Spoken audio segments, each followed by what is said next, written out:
نماز باجماعت کے آداب بحیثیت مقتدی کی جو ہے کس طرح سے نماز ادا کرنا ہے۔ کل تک کی نشست میں ہم نے سنا،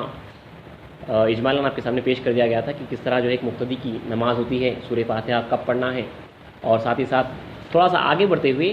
مقتدی کے واسطے جو نمازوں کا جو طریقہ ہے چراغ نبوی سے تھوڑے پوائنٹس جو ہے آپ کے سامنے پڑھ رہا ہوں، اہم نکات ہے، اس سے واقف ہونا ہمارے لیے جو ہے ضروری ہے۔ دیکھیے لکھا ہے کہ مصلی امام کو جس حالت میں پائے شریک ہو جائے۔ یہ رسول اکرم صلی اللہ علیہ وسلم کا جو ہے حکم ہے کہ جو ہے آپ آئے، اب آپ سمجھیے آپ جو ہے امام اس وقت جو ہے قائدے میں ہے یا سجدے میں ہے، تو آپ آئے، اس بات کا انتظار نہ کریں کہ امام سجدے سے اٹھ جائیں یا قیام میں آ جائے یا قاعدے میں آ جائے تب جا کے جو ہے میں نماز میں جو ہے جوائن کروں گا، شامل ہوں گا، بلکہ رسول اکرم صلی اللہ علیہ وسلم کا حکم ہے کہ تم جس حالت میں جماعت کو پاؤ اس حالت میں جو ہے شامل ہو جاؤ۔ اب اگر وہ رکوع میں ہے تو رکوع میں، اگر وہ سجدے میں تو سجدے میں آپ کو جو ہے رکعت باندھنا ہے اور جو ہے سجدے میں چلے جانا ہے۔ تو جس حالت میں آپ امام کو پائیں شریک ہو جائیں، یہ رسول اکرم صلی اللہ علیہ وسلم کا جو ہے حکم مبارک ہے۔ آگے لکھا ہے کہ رکوع میں شریک ہونے والا مقتدی اس رکعت کو پانے والا ہوگا، اور امام کو رکوع سے سر اٹھانے کے بعد شریک ہونے والا مقتدی اس رکعت کو پانے والا نہ ہوگا۔ تو یہ مسئلہ یاد رکھیے، عموماً اکثر لوگوں کو معلوم ہی ہے کہ جو ہے امام جو ہے قیام سے رکوع میں چلے گئے، اللہ اکبر کہہ کے سبحان ربی العظیم پڑھ رہے ہیں، وہ رکوع، اگر آپ رکوع کی حالت میں امام کو پا لیں، اللہ اکبر کہہ کے رکعت بن کے آپ رکوع میں چلے گئے، اور آپ نے جو ہے امام ابھی سر اٹھانے سے پہلے، آپ سمیع اللہ لمن حمیدہ کہنے سے پہلے آپ جو ہے رکوع میں آ گئے، تو آپ کو وہ رکعت مل چکی، یہ آپ جو ہے یاد رکھیے۔ اب اس میں ہوتا یہ ہے، دیکھیے ایک چیز میں جو ہے کہ ہمارے پاس اکثر بے ادبی ہو جاتی ہے، جب امام کو حالت رکوع میں دیکھتے ہیں تو چونکہ اکثر لوگوں کو معلوم ہے کہ جو ہے اگر میں رکوع میں جوائن ہو جاؤں گا تو مجھے جو ہے رکعت مل جائے گی، تو دوڑتے ہوئے بھاگتے ہوئے آتے ہیں اس کو حاصل کرنے کے واسطے، یہ نیکی ہوگی۔ لیکن اس سے جو ہے رسول اکرم صلی اللہ علیہ وسلم نے بھی جو ہے منع کیا ہے دوڑ کے آنے سے، اور امامنا مہدی موعود علیہ السلام کے پاس کا تو جو ہے مشہور واقعہ ہے کہ ایک صحابی جو ہے، ایک شخص جو ہے دوڑتے ہوئے نماز میں جو ہے آ کے شامل ہوئے، تو روایت میں ہے کہ میں اسلام نے ان کو جو ہے جھڑکی دی، یعنی ڈانٹا، اور کہا کہ کس طرح جو ہے تم اس طرح کیوں جو ہے دوڑتے ہوئے آئے ہو، کہ تمہارے اس طرح دوڑتے ہوئے آنے سے دوسرے کو جو ہے نماز میں تکلیف ہوتی ہے، یعنی اس کا جو ہے کانسنٹریشن جو ہے ٹوٹتا ہے۔ اس طرح جو ہے خاتمہ علیہ السلام نے جو ہے دوڑتے ہوئے آنے سے جو ہے منع کیا ہے۔ تو یاد رکھیے ہمارے پاس چاہے وہ نماز چل رہی ہو یا ذکر میں ہو، آپ کو جو ہے دوڑتے ہوئے چپلوں کی آواز کرتے ہوئے نہیں آنا ہے، تاکہ جو ہے دوسرے کو جو ہے خلل نہ ہو۔ رسول اللہ صلی اللہ علیہ وسلم نے اور مہدی موعود علیہ السلام نے منع کیا ہے۔ تو یاد رکھیے رکوع میں شریک ہونے والا مقتدی اس رکعت کو پانے والا ہوگا، اور امام رکوع سے سر اٹھانے کے بعد شریک ہونے والا مقتدی اس رکعت کو پانے والا نہ ہوگا۔ مسبوق یعنی نماز میں شریک ہونے والا، جو بعد میں نماز میں شریک ہو رہا ہے، امام کو رکوع یا سجدے میں پائے تو غور کرے، اگر ظن غالب ہو، اگر آپ کا خیال غالب ہو کہ ثنا پڑھ کر رکوع یا سجدے میں مل جاؤں گا، تو ثنا پڑھ کر رکوع یا سجدے میں شریک ہو، ورنہ ثنا کو ترک کر کے رکوع یا سجدے میں شریک ہو جائے۔ اگر امام جو ہے رکوع میں ہے یا جو ہے قاعدے میں سجدے میں ہے، تو آپ دیکھیں کہ ابھی بھی آپ کے سامنے گئے ہیں، تو آپ ثنا پڑھ کے جا سکتے ہیں، اللہ اکبر بلکہ آپ ہاتھ باندھ لینے کے بعد قیام میں ثنا پڑھ کے اگر رکوع میں جا سکتے ہیں تو ثنا پڑھ کے چلے جائیں، ورنہ جو ہے صرف اللہ اکبر کہہ کے قیام میں جائیں، اس کے بعد پھر اللہ اکبر کہہ کے آپ جو ہے رکوع یا سجدے میں چلے جائیں۔ آپ کا جو ہے ظن، آپ کا جو ہے خیال غالب ہونا چاہیے، گمان کہ جو ہے آپ ثنا پڑھ سکتے ہیں، ورنہ جو ہے آپ کو ڈائریکٹ جو ہے رکوع یا جو ہے بغیر ثنا پڑھے کے رکوع یا سجدے میں جانا ہے۔ مسبوق یعنی نماز میں جو بعد میں شریک ہونے والا ہے، رکوع میں شریک ہو تو بحالت قیام تکبیر تحریمہ ختم کرے، اگر قیام میں اللہ اور رکوع میں اکبر کہے تو درست نہ ہوگا، یعنی جو ہے امام رکوع میں ہے، اب آپ جو ہے اللہ اکبر کہتے ہوئے بغیر آپ جو ہے ہاتھ باندھے کے سیدھا ڈائریکٹ جو ہے آپ رکوع میں جا رہے ہیں، تو اس طرح جو ہے وہ درست نہیں ہوگا۔ آپ کو بلکہ جو ہے اللہ اکبر کہہ کے آپ کو قیام میں آنا ہے، اور اس کے بعد جو ہے پھر اللہ اکبر کہہ کے جو ہے آپ کو رکوع میں جانا ہے، ایک ہی اللہ اکبر کہتے ہوئے جو ہے رکوع میں نہیں جا سکتے۔ تو یاد رکھیے مسبوق یعنی بعد میں نماز میں شریک ہونے والا ہے، مسبوق رکوع میں شریک ہو تو بحالت قیام تکبیر تحریمہ ختم کرے، اگر قیام میں اللہ اور رکوع میں اکبر کہے تو درست نہ ہوگا۔ مسبوق یعنی امام کو قاعدے میں پائے تو بغیر ثنا پڑھے شریک ہو جائے، اور جب بقیہ نماز خود پڑھے اس وقت جو ہے ثنا پڑھے۔ قاعدے میں جب امام کو پائے تو جو ہے اب اس وقت جو ہے ثنا کا جو ہے انتظار نہیں کرنا ہے، کیونکہ جو ہے ممکن ہے کہ جو ہے وہ جلدی سلام پھیر دے اور نماز جو ہے ختم ہو جائے، تو آپ اللہ اکبر کہیں اور سیدھا جو ہے اس کے بعد جو ہے قاعدے میں چلے جائیں۔ امام باجہر قرات پڑھتے وقت مقتدی شریک ہو تو ثنا نہ پڑے، اور اگر امام کو سجدے میں پائے تو ثنا پڑھ کر بعد تکبیر کہہ کر سجدے میں جائے۔ یعنی امام کو اگر آپ جو ہے سورہ فاتحہ چل رہا ہے یا جو ہے ضم سورہ چل رہا ہے، اس وقت جو ہے آپ جو ہے ثنا وغیرہ نہ پڑھیں، بلکہ جو ہے آپ جو ہے سیدھا شریک ہو جائے۔ اگر آپ امام کو اس کے علاوہ دوسرے قیام کے علاوہ سجدے وغیرہ میں پا رہے ہیں تو اس وقت جو ہے آپ سیدھا جو ہے آپ ثنا پڑھ کے جو ہے سجدے میں قاعدے میں جا سکتے ہیں۔ یا کوئی اور نماز ہے، سمجھے جیسے جو ہے ظہر کی یا عصر کی نماز ہے جس میں جو ہے قرات نہیں ہوتی، اس وقت جو ہے آپ اللہ اکبر کہہ کے امام قیام میں ہے ٹھہرے ہوئے ہیں، اس وقت آپ اللہ اکبر کہہ کے ثنا، تعوذ، تسمیہ اور جو ہے سورہ فاتحہ آپ کو پڑھنا ہے۔ اور آگے لکھا ہے کہ اگر امام مقتدی سے پہلے رکوع اور سجدے کی تسبیحات پڑھ کر سر اٹھائے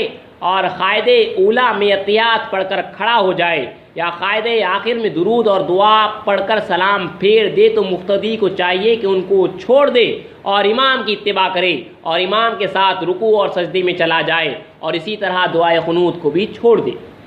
اب دیکھیے ہمارے تسبیحات چل رہے ہیں، میں اللہ اکبر کہا، سبحان ربی العظیم، سبحان ربی العظیم، میں نے 2 مرتبہ کہا اور امام جو ہے 3 مرتبہ اپنے پڑھ چکے اور انہوں نے سمی اللہ لمن حمیدہ کہہ دیا، تو آپ کا کام ہے کہ جو ہے آپ اسی طرح جو ہے اپنی تسبیح کو ختم کریں 2 ہی مرتبہ میں اور امام کو جو ہے فالو کر لیں۔ اسی طرح سجدے میں قاعدے میں جو ہے آپ کو امام کی اتباع کرنا ہے، اللہ تعالیٰ جو ہے آپ کو امام ہی کے توفیق میں جو ہے وہ پورا ثواب دے گا، لیکن آپ کو جو ہے آپ کی تسبیح ختم کرنے کا انتظار نہیں کرنا ہے بلکہ امام کو جو ہے فالو کرنا ہے، کیونکہ اب امام جو ہے سجدے میں جانے سمجھے وہ فرض ہو گیا آپ کے اوپر، تو آپ کو جو ہے لازم ہے کہ امام کی جو ہے اتباع کی جائے، اپنی تسبیحات کا جو ہے انتظار نہ کریں۔ مسبوق کو اپنی بقیہ نماز ادا کرنے کے لیے اس وقت اٹھنا چاہیے جبکہ امام دونوں طرف سلام پھیر دے اور یہ معلوم ہو کہ اب امام کے ذمے کوئی سجدہ باقی نہیں ہے۔ انشاءاللہ اس کے اوپر جو ہے کل گفتگو ہوگی کہ جو ہے میری رکعت اگر چھوٹ جاتی ہے، پہلی رکعت یا دوسری جتنی بھی رکعتیں چھوٹ جاتی ہے، تو اس کے بعد طریقہ سمپل سے یہی ہے کہ امام جب جو ہے دونوں سلام پھیر دے، دوسرے سلام کی آواز آئے، تب آپ اٹھے اور اپنی باقی جو رکعتیں چھوٹ گئی تھی اس کو جو ہے ادا کریں۔ اس کے اوپر جو ہے جو تفصیل ہے اللہ چاہا تو کل کی بیان کی جائے گی۔ واخر دعوانا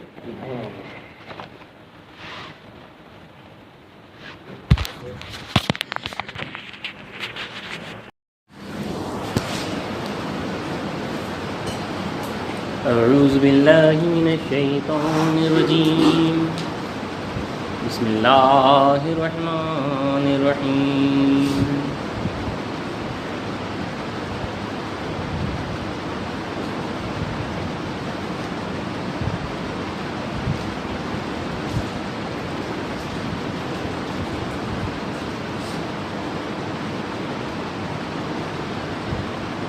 وَاكْتُبْ لَنَا فِي هَٰذِهِ الدُّنْيَا حَسَنَةً وَفِي الْآخِرَةِ إِنَّا هُدْنَا إِلَيْكَ قَالَ عَذَابِي أُصِيبُ بِهِ مَنْ أَشَاءُ وَرَحْمَتِي وَسِعَتْ كُلَّ شَيْءٍ فَسَأَكْتُبُهَا لِلَّذِينَ يَتَّقُونَ وَيُؤْتُونَ الزَّكَاةَ وَالَّذِينَ هُمْ بِآيَاتِنَا يُؤْمِنُونَ۔ اور اس دنیا میں بھی ہمارے لیے بھلائی لکھ دے اور آخرت میں بھی ہم تیری طرف رجوع ہو چکے ہیں۔ فرمایا میرا عذاب تو میں اسی پر واقع کرتا ہوں جسے میں چاہتا ہوں، اور میری رحمت ہر چیز پر محیط ہے،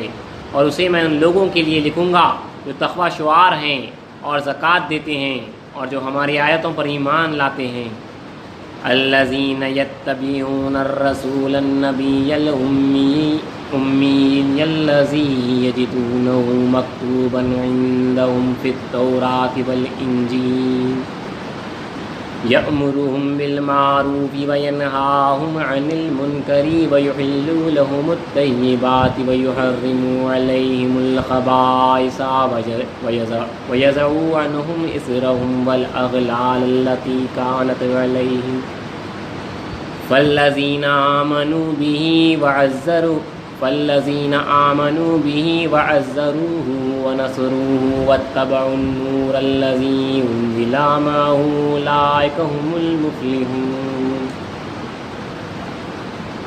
جو لوگ اس پیغمبر کی پیروی کرتے ہیں جو نبی امی ہیں، جن کے اوصاف کو اپنے پاس توریت اور انجیل میں لکھا ہوا پاتے ہیں، کہ وہ نبی انہیں نیک کام کرنے کا حکم دیتا ہے اور برائیوں سے روکتا ہے اور ان کے لیے پاکیزہ چیزوں کو حلال کرتا ہے اور ان پر ناپاک چیزوں کو حرام قرار دیتا ہے اور ان پر جو غلط رسوم اور بدعات کے بوجھ اور توق تھے ان کو ان سے اتارتا ہے۔ بس جو لوگ اس نبی موصوف پر ایمان لائے اور اس کی حمایت کی اور اس کی مدد کی اور اس نور کی پیروی کی جو اس کے ساتھ بھیجا گیا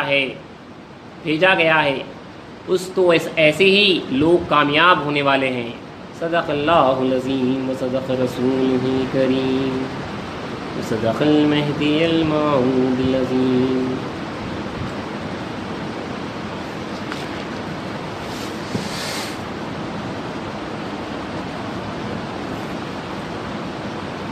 اور آداب بندگی میں سن رہے ہیں روزے کے آداب۔ روزے کے آداب میں آئیے سنتے ہیں کہ کن وجوہات سے جو ہے روزہ ٹوٹ جاتا ہے، یعنی مفسدات روزہ۔ اب اس میں دیکھیے اسی کے اندر جو ہے روزے کی قضا اور روزے کے کفارے کو سمجھنا ہے۔ اس سے پہلے بھی آپ کو مختصر طور پر سمجھایا گیا تھا کہ جب روزہ ٹوٹتا ہے، اگر روزہ جو ہے بیماری کی وجہ سے چھوڑ رہے ہیں تو اس کی جو صرف قضا ہوتی ہے، یا جو ہے کوئی خطا سے روزہ ٹوٹ رہا ہے، بھولے سے نہیں خطا سے۔ اب جانتے ہیں کہ جو ہے روزہ ہے اور جو ہے غلطی سے جو ہے وضو کرتے ہوئے پانی آپ کے اندر چلا گیا، ناک میں سے پانی چلا گیا یا جو ہے منہ میں سے پانی چلا گیا، تو وہ روزہ ٹوٹتا ہے، لیکن آپ کو اس دن بھر کھانا پینا کچھ بھی نہیں ہے، امساک سے گزارنا ہے، لیکن اس روزے کی قضا کرنا ہے، ایک روزہ پھر رکھنا ہوگا۔ تو یہ روزے کی قضا ہے۔ جو خطا سے روزہ ٹوٹ جاتا ہے اس کی جو ہے روزے کی قضا ہوتی ہے، اور جو جان بوجھ کے قصدن روزہ توڑتے ہیں اس روزے کی جو ہے قضا ایک روزہ بھی رکھنا ہے اور اس کے ساتھ ساتھ جو ہے 60 ہی اس کی دینی ہے، مطلب 60 روزے رکھنے یا 60 مسکینوں کو کھانا کھلانا ہے۔ اس کی تفصیل آپ آگے سنیں گے۔ اس مسئلے کو ہمیشہ یاد رکھیے، قضا مطلب جو روزہ جو ٹوٹتا ہے خطا سے، غلطی سے جو ہے کچھ کھا لیے مطلب کچھ چلے گیا اندر، جانتے ہیں روزہ ہے کچھ چلے گیا اندر، تو اس کی جو ہے صرف روزے کی قضا ہوگی۔ تو لکھا ہے روزہ رکھنے کے جو روزے قضا رکھنے کے جو اسباب ہیں، جن وجوہات سے روزے قضا رکھ سکتے ہیں، مطلب ایک روزے کے بدلے میں صرف ایک روزہ۔ تو وجوہات کیا ہے؟ اگر خطا سے روزہ افطار ہو یعنی ٹوٹ جائے، مثلا روزہ یاد تھا اور کلی کرتے یا ناک دھوتے وقت حلق یا ناک میں بغیر قصد کے پانی چلا جائے، یعنی جو ہے آپ کے اختیار میں نہیں تھا اور چلا گیا، آپ جانتے ہیں آپ روزے دار ہیں اور چلا گیا پانی، تو اس سے روزہ ٹوٹ جاتا ہے، لیکن اس کی جو ہے قضا ایک روزہ آپ کو جو ہے بعد میں رکھنا ہے۔ یا کسی نے زبردستی سے افطار کرایا، یا ناک یا کان میں جو ہے غلطی سے دوا ڈالی جائے، یا سر کے زخم میں دوا لگائی جائے اور وہ دماغ میں چلی جائے، یا پیٹ کے زخم میں دوا لگائی جائے اور وہ پیٹ میں چلی جائے، یا منہ بھر اپنی خواہش سے خے کی ہو، یا سحری کھایا ہو یا افطار کیا ہو اس شبہ میں جو ہے کہ جو ہے رات تھی، یعنی وقت تھا آپ نے جو ہے سحری کر لی، لیکن جو ہے شبہ میں تھے کہ وقت ہے یا نہیں ہے، لیکن جو ہے وقت ہو چکا تھا۔ تو ان وجوہات پہ آپ کو جو ہے ایک جو ہے روزہ رمضان کے بعد جو ہے رکھنا ہوگا، روزے قضا، جس کو روزے قضا کہتے ہیں۔ سمپل سی بات ہے، اگر آپ سے جو ہے غلطی سے کچھ چیز آپ کی جو ہے حلق سے جو ہے چلے جا رہی ہے، یا جو ہے آپ کے پیٹ میں چلے جا رہی ہے کسی وجوہات سے، تو اس کے بدلے میں جو ہے آپ کو ایک روزہ رکھنا ہوگا۔ اب روزے کفارہ بھی جو ہے ساتھ ہی میں جو ہے بتایا گیا ہے کہ جو ہے جو قصدن جو روزہ توڑ دیا جاتا ہے اس کے بدلے میں جو ہے آپ کو ایک قضا اور ایک جو ہے کفارہ رکھنا ہوگا۔ اس کے وجوہات بتائے گئے ہیں کہ اگر کوئی شخص رمضان کے روزے کی حالت میں روزہ یاد رکھ کر قصدن کوئی غذا یا دوا قصدن کھائے یا پیے تو ان صورتوں میں روزہ فاسد ہو کر اس پہ روزے کی قضا اور کفارے کی ادائی واجب ہو جاتی ہے۔ تو یہاں پہ جب آپ نے جان بوجھ کے کہ جانتے ہیں کہ روزہ ہوں اور اس کے بعد جان بوجھ کے آپ نے جو ہے کچھ کھا لیا اور جو ہے کچھ پی لیا، جس سے اپنے روزہ کو توڑ لیا، تو اس کے واسطے آپ کو جو ہے آپ کے اوپر جو ہے قضا اور کفارہ واجب ہو جاتا ہے۔ اب قضا تو جو ہے ایک روزہ جو ہے آپ کو بدلا رکھنا ہے، اس روزے کے بدلے میں آپ کو جو ہے رمضان کے بعد ایک روزہ رکھنا ہے۔ کفارہ کیا ہے اس کی تفصیل لکھی ہے کہ قضا اس کو کہتے ہیں کہ فاسد شدہ روزے کے عوض بدلے میں دوسرا روزہ رکھا جائے، اور کفارہ یہ ہے کہ اگر غلام میسر ہو، پہلے غلام وغیرہ ہوتے تھے لوگوں کے پاس، آدمی غلام میسر ہو تو اس کو آزاد کرے، یا 2 مہینے مسلسل روزے رکھے، لیکن ان 2 مہینوں میں رمضان اور عیدین اور ایام تشریق نہ ہو، جن دنوں میں روزہ رکھنا حرام ہے وہ دن جو ہے اس میں نہ ہو۔ 2 مہینے آپ کو کنٹینیوس روزہ رکھنا ہے، کیونکہ اگر ان 2 مہینوں میں کوئی روزہ کسی عذر سے کسی وجہ سے یا بلا عذر یعنی بغیر کسی وجہ فوت ہو جائے تو پھر اثر نو 2 مہینے روزے رکھیں. اسی لیے آپ کو جو ہے کیونکہ دیکھیے یہ رمضان کا مہینہ ایک فرض چیز ہے. اب یہ جو ہے آپ توڑ رہے ہیں اس کی سزا ہے, یہ کفارہ ہے. اللہ نے آپ کو موقع دے رہا ہے اسی دنیا میں اس گناہ کا جو ہے آپ کفارہ ادا کر دیں. یہ موقع ہے اللہ تعالیٰ جو ہے کیونکہ جو ہے وہاں پہ سخت پوچھ ہونے والی, وہاں پہ جو بہت زیادہ سخت پوچھ ہونے والی. تو اب جان بوجھ کے جو روزہ توڑ لیتا ہے اس کو تو جو ہے ایک روزہ قضا رکھنا ہے. اس کے بعد اگر غلام میسر ہے, پہلے غلام ہوتے تھے ان لوگوں کے پاس, جو ہے اس کو آزاد کر دیتے تھے, یا نہیں تو جو ہے 2 مہینے مسلسل روزے رکھنا ہے. اسی لیے عموماً جو ہے رجب اور شعبان کے مہینے میں رکھا جاتا ہے. ایسے دن نہ ہو جہاں پہ جو ہے بقرعید آ کے سمجھے ذی الحجہ. اب آپ جو ہے ذیقعد سے جو ہے روزے شروع کریں, ذیقعد کا 1 مہینہ پورا روزے رکھ لیا اور ذی الحجہ میں آپ جو ہے روزے رکھنا شروع کیے. اب آپ کے پاس جو ہے 10, 11, 12, 13 جو ہے روزے حرام ہے, آپ جو ہے روزہ رکھ ہی نہیں سکتے. تو آپ کی جو ہے وہاں پہ اس صورت میں جو ہے آپ کی جو ہے یہ ساٹھی ٹوٹ جائے گی. تو ان ایام کو چھوڑ کر جو ہے ان دنوں کو چھوڑ کے جو ہے آپ روزوں کا آغاز کریں کہ جو ہے بیچ میں جو ہے یہ دن نہ آئے. اس بات کا جو ہے آپ لحاظ رکھیں. اگر آپ 2 مہینے اب روزے نہیں رکھ سکتے, 2 مہینے آپ جو ہے ساٹھی کی روزے نہیں رکھ سکتے, تو پھر ایک رخصتی فعل ہے. اگر 2 مہینے روزے نہ رکھ سکے تو 60 مسکینوں کو, 60 غریبوں کو جو ہے 2 وقت پیٹ بھر کھانا کھلاتے. لیکن جن 60 مسکینوں کو صبح میں کھلایا ہو انہی 60 مسکینوں کو شام میں کھانا کھلانا. جن 60 مسکینوں کو صبح کھانا کھلایا ہے انہی 60 مسکینوں کو جو ہے 60 لوگوں کو جو ہے کھانا کھلانا ہے. یا دیکھیے اور وجوہات ہیں, اگر یہ بھی نہیں کر سکتے تو یا ہر ایک کو غلہ بقدر صدقے فطر دینا بھی جائز ہے. یعنی جتنا فطرہ دیتے ہیں, 100 روپئے, 100 روپئے 60 لوگوں کے حساب سے جو ہے آپ فطرے کے جو اپنی مرشد کو جو عید کو آپ پیسے دیتے ہیں وہ فطرے کے پیسے جو ہے 60 لوگوں کے حساب سے جو ہے آپ کو دینا ہو بقدر فطر. فطرہ جتنا بھی آگے پیچھے ہوتا ہے. کتنے کلو گیہوں ہے, 2.5 سے کتنے کلو, 2.5 کلو تقریباً جو گیہوں کی جو مقدار ہے اس کی جو اماؤنٹ ہے 60 لوگوں کے حساب سے جو ہے بانٹنا ہے. تو دیکھیے یاد رکھیے جو وجوہات غلطی سے, پھر سے کہہ رہا ہوں, غلطی سے جب جو ہے جانتے ہیں کہ جو ہے آج میں روزہ ہوں, غلطی سے جو ہے روزہ ٹوٹ گیا, باہر نکلا تھا, بارش ہو رہی تھی اور جو ہے منہ میں پانی چلا گیا, گاڑی چلا رہے تھے, چل رہے تھے, ایک دم غلطی سے چلے گیا پانی, آپ کے اختیار میں نہیں تھا, قصدن نہیں ہوا یہ, اور جو ہے یا جو ہے وضو کر رہے تھے, پانی جو ہے چلا گیا آپ کے منہ میں, ناک سے یا منہ سے جو ہے پانی چلا گیا. ایسے ہی کچھ چند وجوہات سے کسی بھی وجہ سے غلطی سے پانی چلا گیا اور آپ جانتے ہیں کہ آپ روزہ ہے, تو اس روزے کی ساٹھی نہیں ہے, صرف قضا ہے. ایک ہی جو ہے روزہ اس کے بدلے میں رکھنا ہے. جان بوجھ کے جو روزہ توڑیں گے اس کی جو ہے آپ کو قضا بھی رکھنا ہے اور جو ہے اس کا کفارہ بھی ہے. کفارہ یہ ہے کہ غلام میسر ہو تو اسے آزاد کرنا ہے, یا نہیں تو جو ہے 2 مہینے مسلسل روزے رکھنا ہے. اگر 2 مہینے روزے رکھتے ہوئے کوئی ایک کسی بھی وجہ سے یا بغیر کسی وجہ کے روزہ چھوٹ جائے یا ٹوٹ جائے تو آپ کو مسلسل دوبارہ جو ہے 60 دن جو ہے روزہ رکھنا پڑے گا 2 مہینے. اگر آپ 2 مہینے روزے نہیں رکھ سکتے تو آپ کو صرف یہ ایک کفارے کا ایک بدلہ ہے کہ روزے کا. اب اگر آپ 2 مہینے روزے نہیں رکھ سکتے تو آپ کو جو ہے 60 مسکینوں کو جو ہے کھانا 2 وقت کھلانا ہے. انہی 60 مسکینوں کو جس کو آپ نے صبح کھلایا تھا انہی کو جو ہے شام میں 2 وقت جو ہے کھانا کھلانا ہے. اور جو آپ کھانا کھاتے ہیں وہ نارمل کھانا جو آپ کھاتے ہیں, کم اس کا کھانا نہیں, کم قیمت کا سستا کھانا نہیں, جو آپ کھانا کھاتے ہیں اسی حساب کا کھانا جو ہے ان کو کھلانا ہے. یا نہیں تو جو ہے بقدر صدقے فطر جو فطرے دیتے ہیں وہ جو ہے 60 لوگوں کو جو ہے آپ وہ بانٹ دے سکتے ہیں. تو آپ کی جو ہے ایک اس روزے کی قضا کے ساتھ جو ہے کفارہ ہوگا جو جان بوجھ کے آپ نے جو ہے توڑا ہے. اس کے آگے اور کچھ تفصیلات ہیں, مکروہات روزہ وغیرہ, اور اسی کے تحت کچھ الگ الگ عنوانات کے تحت الگ الگ مسائل ہیں جو اس کتاب میں انشاءاللہ جو ہے اگلی چیزیں پڑھے جائیں گے. باقی اچھا انجیکشن یا کچھ جو لیتے ہیں تو اس سے روزہ ٹوٹا تھا.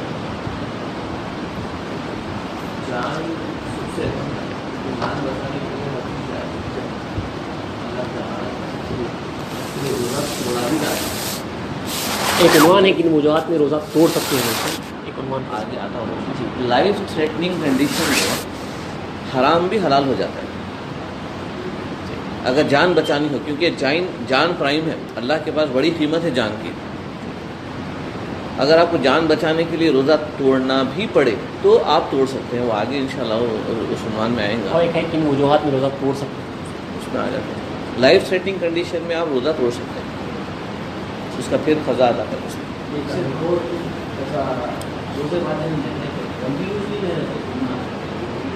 خزا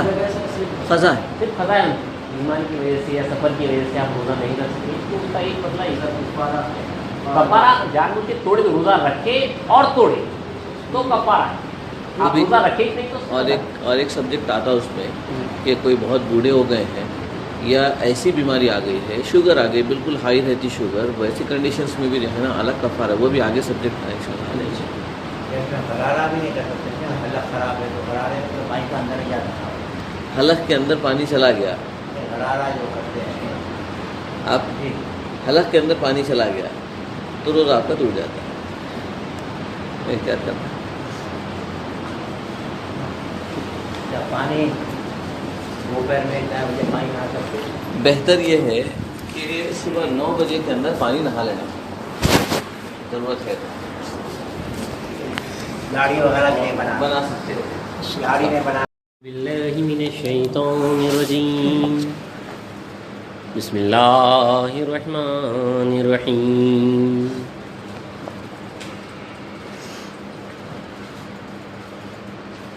افغیر اللہ ابتغی حکما وہو الذی انزل الیکم الکتاب مفصلا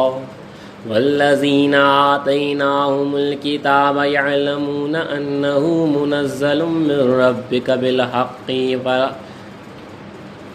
والذین آتیناہم الکتاب یعلمون انہ منزل من ربک بالحق فلا تکونن من الممترین. کیا میں اللہ کے سوا کسی اور فیصلہ کرنے والے کو تلاش کروں، حالانکہ وہی تو ہے جس نے تمہاری طرف ایک کامل کتاب تفصیل کے ساتھ بھیجی ہے، اور جن لوگوں کو ہم نے کتاب یعنی توریت دی ہے وہ جانتے ہیں کہ یہ قرآن آپ کے پروردگار کی طرف سے برحق نازل ہوا ہے، پس آپ ہرگز شک کرنے والوں میں نہ ہو جائیے. وَتَمَّتْ كَلِمَةُ رَبِّكَ صِدْقًا وَعَدْلًا لَا مُبَدِّلَ لِكَلِمَاتِهِ وَهُوَ السَّمِيعُ الْعَلِيمُ. اور آپ کے رب کا کلام سچائی اور انصاف کے لحاظ سے پورا ہے، اس کے کلام کو کوئی بدلنے والا نہیں، اور وہ سننے والا اور جاننے والا ہے. وَإِن تُطِعْ أَكْثَرَ مَنْ فِي الْأَرْضِ يُضِلُّوكَ عَنْ سَبِيلِ اللَّهِ إِن يَتَّبِعُونَ إِلَّا الظَّنَّ وَإِنْ هُمْ إِلَّا يَخْرُصُونَ. اور دنیا میں جو لوگ بستے ہیں اگر آپ نے ان کی اکثریت کا کہا مان لیا تو وہ آپ کو اللہ کی راہ سے بہکا دیں گے. یہ محض بے اصل گمانی خیالات کے پیچھے پیچھے چلتے ہیں اور محض خیاسی باتیں کرتے ہیں. ان ربک هو اعلم من یضل عن سبیلہ وهو اعلم بالمہتدین. بلا شبہ آپ کا پروردگار ان لوگوں کو خوب جانتا ہے جو اللہ کے راستے سے بھٹکے ہوئے ہیں، اور وہ ان کو بھی بہتر جانتا ہے جو ہدایت پر ہیں. فَكُلُوا مِمَّا ذُكِرَ اسْمُ اللَّهِ عَلَيْهِ إِن كُنتُم بِآيَاتِهِ مُؤْمِنِينَ. اگر تم اللہ کی آیتوں پر ایمان رکھتے ہو تو ان چیزوں کو کھا لیا کرو جن پر اللہ کا نام لیا جائے. صدق اللہ العظیم وصدق رسولہ الکریم وصدق المہدی الموعود العظیم.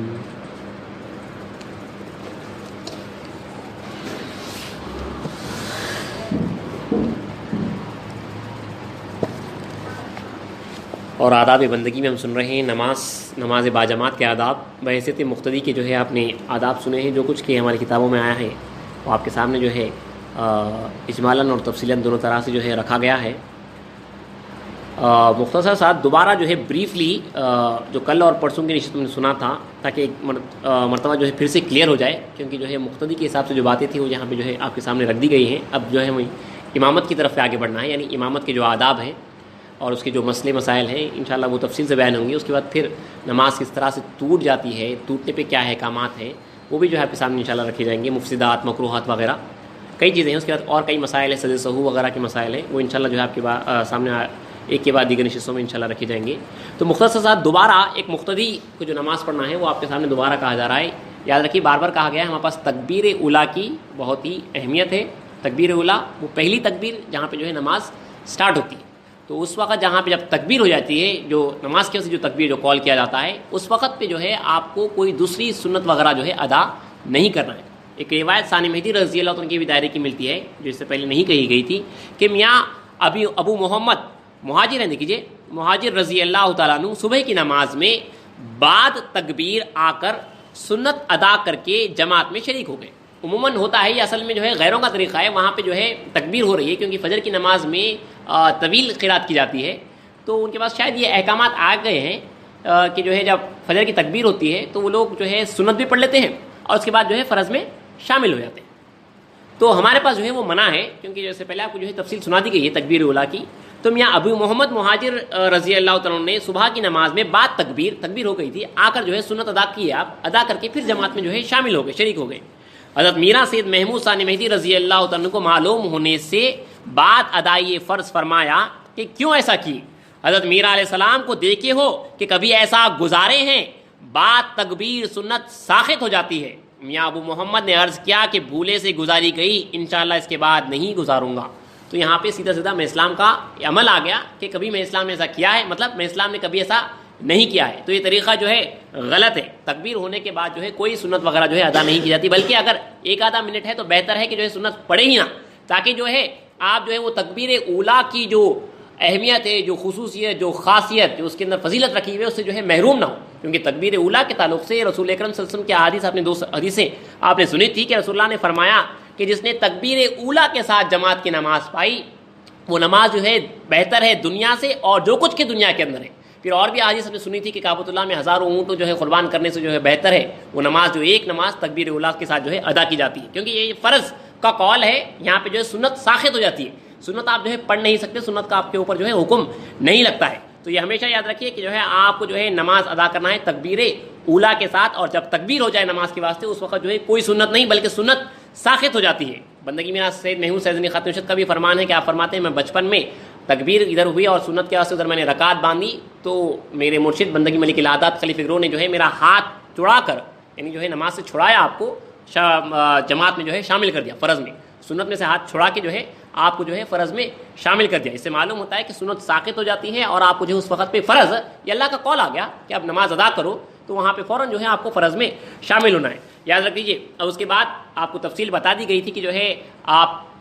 تکبیر اللہ کے ساتھ جیسے ہی نماز میں داخل ہوتے ہیں، جب امام یہاں پہ جو ہے نماز ہم سٹارٹ کرتے ہیں ثنا سبحانہ کا پڑھتے ہیں، سبحانہ کا اللہم جو پڑھتے ہیں وہ پڑھنا ہے، تعوذ اور تسمیہ جب امام پڑھتے ہیں آہستہ سے وہ پڑھ لیتے ہیں، اس وقت پہ بھی جو ہے آپ کو ثنا پڑھ لینا ہے اور تعوذ اور تسمیہ پڑھنا ہے۔ اس کے بعد امام سورہ فاتحہ پڑھیں گے تو آپ کو جو ہے سننا ہے، اور امام جیسے ہی ولضالین کہیں آپ جو ہے آمین آپ کو آہستہ سے کہنا ہے، اور آپ کو جب اس وقت پہ جو ہے سورہ فاتحہ پڑھنا ہے جب امام ضم سورہ کر رہے ہیں۔ یاد رکھیے آپ کو جو ہے جب جماعت کے آپ نماز پڑھ رہے ہیں اور آپ کو مکمل نماز مل رہی ہے تو آپ کو جو ہے صرف سورہ فاتحہ پڑھنا ہے، وہ جو ہے کون سی بھی نماز رہنے دیجیے، جہری نماز جو آواز کے ساتھ ہے یا سری نماز ظہر اثر وغیرہ ہے، تو اس میں جو ہے آپ کو صرف سورہ فاتحہ پڑھنا ہے۔ ضم سورہ مطلب جو سورہ فاتحہ کے بعد جو بھی سورہ پڑھا جا رہا ہے اسے جو ہے ضم سورہ کہتے ہیں، اسے جو ہے آپ کو پڑھنا نہیں ہے۔ لیکن آپ کی رکعت چھوٹ جاتی ہے تب آپ کو جو ہے ضم سورہ پڑھنا ہے، وہ کل کی نشست میں بیان کیا گیا تھا، پھر ایک مرتبہ جو ہے سنایا جائے گا۔ تو اب آپ جو ہے جیسے امام ولضالین کہے آپ کو جو ہے آہستہ سے آمین کہنا ہے، اور اس کے بعد جو ہے آپ کو سورہ فاتحہ پڑھنا ہے۔ پھر امام رکوع کرے تو آپ کو جو ہے ان کے ساتھ جو ہے رکوع کرنا ہے، امام کے اللہ اکبر کے رے پر جو ہے آپ کو اپنا اللہ اکبر شروع کرنا ہے، آپ کو جو ہے اس کے بعد جو ہے اللہ اکبر کہنا ہے۔ پھر بہرحال امام جب سمیع اللہ لمن حمیدہ کہے آپ کو تب اس کے بعد اٹھنا ہے، ان کے حمیدہ کے ہے پر اٹھنا ہے، اور جو ہے آپ کو ربنا ولک الحمد کہنا ہے۔ اس کے بعد پھر اللہ اکبر کہتے ہیں سجدے میں جانا ہے، قاعدہ وغیرہ جو ہے جو سجدہ وغیرہ ادا کرنا ہے۔ پھر اسی طرح دوبارہ آپ کو جو ہے قیام میں آنا ہے۔ ہر مرتبہ جب آپ سورہ فاتحہ پڑھیں گے آپ کو جو ہے صرف بسم اللہ الرحمن الرحیم کے ساتھ جو ہے سورہ فاتحہ پڑھنا ہے، یہ آپ کے سامنے جو تفصیل رکھ دی گئی تھی۔ اور ایک مسئلہ بیان کیا گیا تھا کہ جو ہے مصلی امام کو جس حالت میں پائے جو ہے شریک ہو جائے، یعنی جو ہے اگر امام کو آپ سجدے میں پائے تو آپ جو ہے انتظار نہ کریں کہ امام اٹھ کے قیام میں آئیں یا امام اٹھ کے جو ہے قاعدے میں آئیں، بلکہ رسول اللہ کا حکم ہے تم جس حالت میں امام کو پاؤ اس حالت میں جو ہے شامل ہو جاؤ، تو یہ حکم رسول ہے، فوراً آئے اللہ اکبر کہیں، رکعت باندھے قیام میں، اور اس کے بعد جو ہے اگر دیکھیں کل بھی بیان کیا گیا تھا کہ آپ کا جو ہے گمان غالب ہے کہ آپ ثنا پڑھ کے سجدے میں جا سکتے ہیں یا رکوع میں جا سکتے ہیں، تو ثنا پڑھ لیں، اس کے بعد جو ہے رکوع یا سجدے میں جیسے بھی امام جس حالت میں چلے جائیں۔ اور یہ بھی دکھا گیا کہ جو ہے رکوع میں شریک ہونے والا مقتدی اس رکعت کو پانے والا ہوگا، اور امام رکوع سے سر اٹھانے کے بعد شریک ہونے والا مقتدی اس رکعت کو پانے والا نہ ہوگا. رکوع میں اگر امام ہے تو اگر آپ جو ہے رکوع میں شامل ہو گئے, اللہ اکبر کہا, آپ جو ہے قیام میں آئے, اگر آپ کو موقع ہے تو آپ نے جو ہے ثنا پڑھ لیا, اس کے بعد پھر اللہ اکبر کہہ کے آپ کو جو ہے رکوع میں جانا ہے. ایک ہی اللہ اکبر میں رکوع میں نہیں جا سکتے, یعنی قیام سے اللہ اکبر کہتے ہوئے جو ہے آپ رکوع میں نہیں, بلکہ آپ کو جو ہے اللہ اکبر کہتے ہوئے رکعت باندھنا ہے, اس کے بعد جو ہے پھر رکوع میں جانا ہے, سبحان ربی العظیم جو آپ کہنا ہے. اور یاد رکھیے اس کے واسطے جو ہے دوڑتے ہوئے نہ آئے, کیونکہ آپ کو معلوم ہے کہ جو ہے رکعت مل جاتی ہے, اس میں آدمی جو ہے ہرس میں بھاگتا ہوا آتا ہے. دوڑتے ہوئے آنے سے میں اسلام نے منع کیا ہے, آپ نے اس کی تفصیل جو ہے کل سن لی, سختی سے منع کیا گیا ہے دوڑتے ہوئے آنے سے, چاہے وہ نماز چل رہی ہو, چاہے وہ جو ہے ذرا ذکر میں بیٹھے ہوئے ہوں, ان کے واسطے جو ہے کوئی خلل واقع نہ ہو. اس کے بعد لکھا ہے کہ مسبوق, یعنی جو بعد میں آ کے نماز جوائن کر رہا ہے, مسبوق جو ہے امام کو مسبوق رکوع میں شریک ہو تو بحالت قیام تکبیر تحریمہ ختم کرے, جیسا کہ کہا گیا اگر قیام میں اللہ اور رکوع میں اکبر کہے تو درست نہ ہوگا. مسبوق یعنی بعد میں آنے والا امام کو قاعدے میں پائے تو بغیر ثنا پڑھے شریک ہو جائے, یعنی اگر قاعدے میں ہے, کیونکہ جو ہے ممکن ہے وہاں کا وہاں جو ہے وہ آپ ثنا پڑھے اب تک سلام پھیر دیا اور نماز ختم ہو جائے, اسی لیے جو ہے آپ کو قاعدے میں اگر امام کو پائے تو ثنا پڑھنا نہیں ہے, بلکہ اللہ اکبر کہہ کے آپ کو جو ہے پھر اللہ اکبر کہہ کے جو ہے قاعدے میں بیٹھ جانا ہے. اس کے بعد اگر امام مقتدی سے پہلے رکوع اور سجدے کی تسبیحات پڑھ کر سر اٹھا لی, یعنی جو ہے آپ رکوع میں ہیں امام کے ساتھ, امام جو ہے ابھی آپ 3 مرتبہ آپ نے سبحان ربی العظیم نہیں کہا ہے اور امام نے جو ہے کہہ دیا اور سمیع اللہ لمن حمدہ کہہ دیا, تو آپ کو جو ہے امام کو فالو کر لینا ہے. آپ کو جو ہے آپ پورا پڑھ کے واپس جانے کا نہیں ہے, کیونکہ جو ہے وہ ممکن ہے پھر وہاں سے اللہ اکبر کے سجدے میں بھی چلے جائیں اور آپ اپنی تسبیح کو ختم نہ کریں. تو آپ کو جو ہے امام کو فالو کر لینا ہے. آپ ایک مرتبہ ہی پڑھ لیے صحیح ہے, لیکن آپ کو امام کو فالو کرنا ہے. اب آپ جو ہے پیچھے پیچھے امام کے فالو کرنا ہے. آپ کو ضروری نہیں ہے کہ آپ بھی جو ہے پھر 3 مرتبہ پورا پڑھیں گے جب تک امام اور آگے بڑھ جائیں گے, یہ غلط طریقہ ہے. تو آپ کو امام کو جو ہے فالو کرنا ہے. اس کے آگے لکھا ہے کہ مسبوق کو اپنی بقیہ نماز ادا کرنے کے لیے اس وقت اٹھنا چاہیے جبکہ امام دونوں طرف سلام پھیر دے. یہ بھی آپ نے اس کی تفصیل سنی ہے. ہمارے پاس کا طریقہ ہے کہ ایک سلام پھیرنے کے بعد جو ہے اٹھنا نہیں ہے, بلکہ اگر نماز کی ایک رکعت یا جو جتنی بھی رکعتیں چھوٹ چکی ہے اس شخص کی, تو اس کو جو ہے اپنی باقی نمازیں ادا کرنے کے واسطے اس کو جو ہے امام کے دونوں سلام پھیرنے کا جو ہے انتظار کرنا ہے. اس کی آپ نے تفصیل کل سنی ہے, مہدی موعود اسلام کا جو ہے واقعہ بھی آپ کے سامنے جو ہے پیش کیا گیا ہے. ایک سلام پھیرنے کے بعد جو ہے آپ کو جلدی سے اٹھنا نہیں ہے, بلکہ دونوں سلاموں کا انتظار کرنا ہے. ممکن ہے کہ امام کے اوپر سجدے سہو بھی ہو سکتا ہے, وہ ایک سلام پھیرنے کے بعد پھر سجدے میں جا سکتے, اسی لیے جو ہے آپ کو جو ہے انتظار کرنا ہے دونوں سلاموں کا, یہاں تک کہ آپ کو معلوم ہو جائے کہ امام کے ذمے کوئی سجدہ جو ہے اب باقی نہیں ہے. پھر اس کے بعد جو ہے آپ کے سامنے تفصیل رکھ دی گئی تھی کہ آپ کو جو ہے پہلی رکعت اگر آپ کی چھوٹ گئی, 4 رکعت والی نماز ہے, تو آپ جو ہے پہلی رکعت آپ کی چھوٹ گئی تھی, تو آپ جو ہے امام دونوں سلام پھیرنے کے بعد اٹھیں گے اور آپ جو ہے سورہ فاتحہ میں ضم سورہ پڑھیں گے. ضم سورہ آپ پڑھیں گے.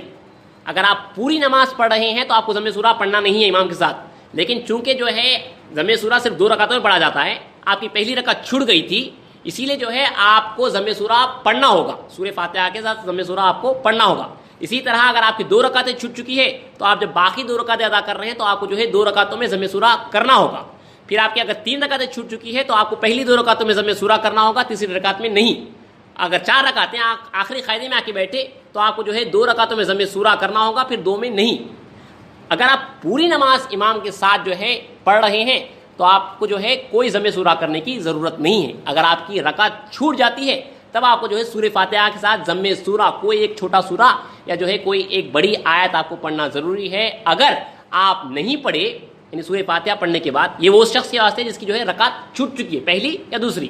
چھوٹ چکی ہے, وہ شخص جو ہے اٹھا اور رکعت ادا کر رہا ہے اور سورہ فاتحہ کے بعد ضم سورہ پڑھنا بھول گیا تو اس کو جو ہے سجدہ سہو کرنا ہے. اگر وہ سجدہ سہو کرنا بھی بھول گیا تو اس کی نماز چلے گی, اس کو جو ہے دوبارہ نماز ادا کرنا ہوگا. یہ جو ہے کل آپ کے سامنے جو ہے رکھا گیا تھا. اس مسئلے کو جو ہے آپ یاد رکھیے, اہم مسئلہ ہے. اس کے بعد اللہ چاہا تو انشاءاللہ کل کی نشست سے جو تھوڑی سی تفصیل ہے